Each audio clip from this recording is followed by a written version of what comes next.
Saturday morning, they used to play cartoons. And so every kid would get up early and get their cereal and be planted in front of that TV, because once Saturday morning cartoons ended, which they ended before lunchtime, you know, it wasn't Saturday afternoon cartoons, it was just Saturday morning cartoons. This is your TV, ABC. Get ready for the Mighty Ducks to jump into gear. Affirmative. They're hockey-playing ducks. Up Deep Floyd. And full-time crime fighters.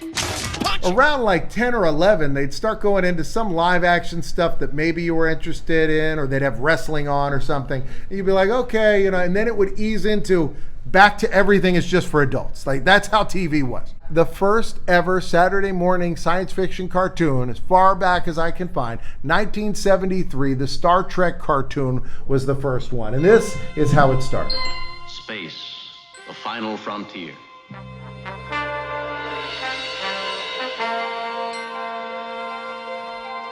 A friend of mine was a big Star Trek fan, and I told him when I got the, I guess, DVD or whatever of the Star Trek cartoon, I said, have you ever seen it? It's really good. And he goes, actually, Gene Roddenberry made it non-canon on his deathbed.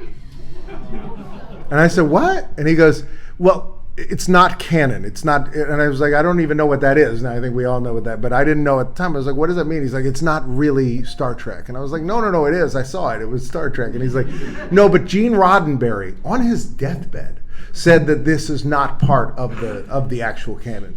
And I said, on his deathbed? And I gotta say, this is an accomplished man, did a lot of things.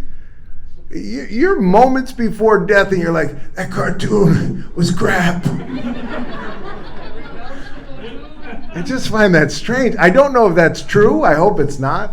One day a tiny ship from outer space crash landed, and two friendly Martians and their dog were stuck on a little planet. This one absolutely makes sense. It was a science fiction show, a little different than Star Trek, but this was My Favorite Martians, the Filmation adaptation of the My Favorite Martian show. They're my favorite Martians. You won't believe the things they do.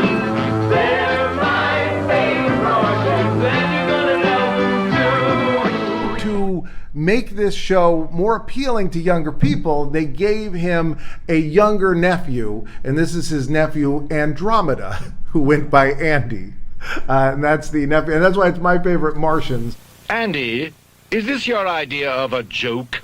Huh, Uncle Martin? Come on, you know me better than that. We've got to get that spaceship back immediately. There's no telling what will happen if it falls into the hands of some fool. There were primetime television animated series, and one of them that was a very big hit many years before this, about a decade before this, was The Jetsons. How's your bacon?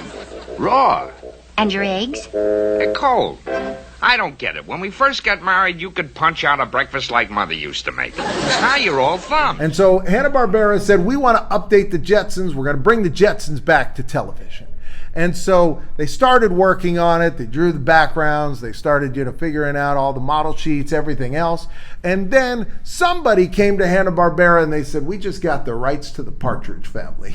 And they were like, all right, we need to do a Partridge Family cartoon. And somebody said, well, let's take the two and put them together. The Partridge Family, showing us how it's gonna be.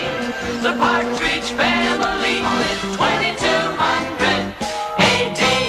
I mean, they took the scripts that they wrote, everything, just adapted it. That's a wonderful idea, Reuben. I don't think mothers and managers are allowed. What? I don't think there are any seats left. The Partridge Family essentially, did a Jetsons reboot. No, that's all right, Sunspot. Oh, what made you decide to come to Earth, Sunspot? All right, Return to the Planet of the Apes. Okay, I want to show a little bit of this. If you haven't seen this, this was a Planet of the Apes animated series, but it was very limited animation. It was very strange looking, very different than anything else on TV. The beast must be found. Yes, sir. Is the rest of the humanoid herd at the caves? It seems so, sir. Good, good. History will remember this attack of mine as military genius.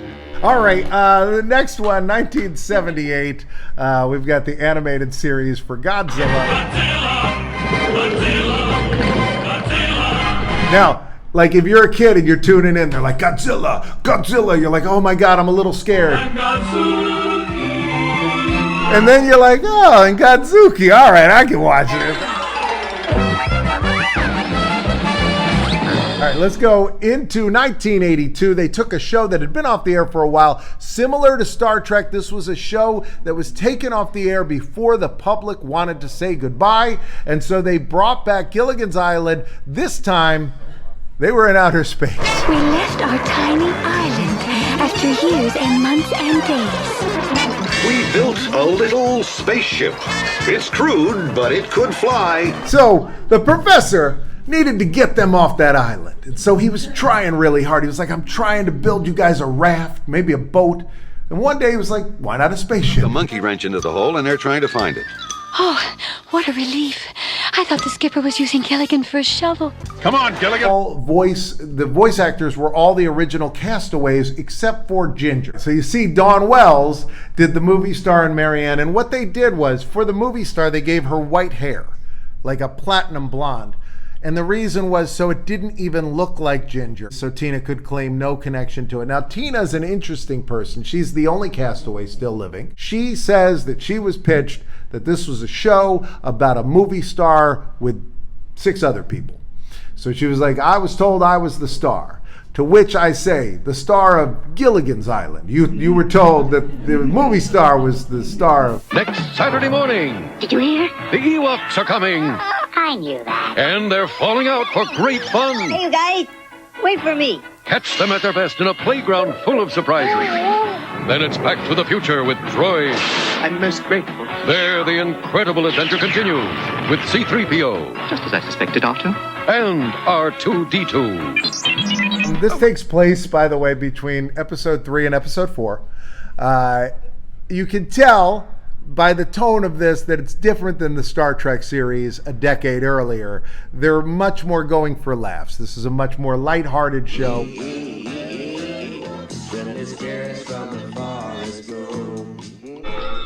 I hope that George Lucas, when he gets to his deathbed,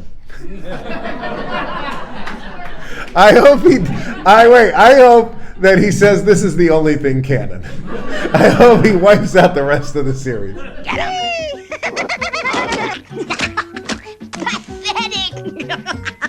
Absolutely pathetic. Here's another one. This was based on a television show that ran on NBC at night, and this animated series actually ran during the television show, which didn't happen very often. But so this one, while the live action show was still running on television in new episodes, we got this Saturday morning classic. Gordon, send us into outer space. 'Cause there ain't nobody like you in the Melmac. I mean, like, they eat cats on Melmac, but also like the cats serenade them. Dinner at... Wait, let me just say, that was the best line. That's better than anything I've said so far. I said the cats serenade them. They eat the cats and the cats serenade them. Just quickly, just dinner and a show. And deadpan as could be. No, it was the best. It's the best line we've had. Hey, if you're into aliens, I dug into the theory that Steven Spielberg stole E.T., and I think it might be true. I think the guy might have a legitimate claim. I put all the details right here. Otherwise, YouTube says this is what is best for you. And I'll see you next time.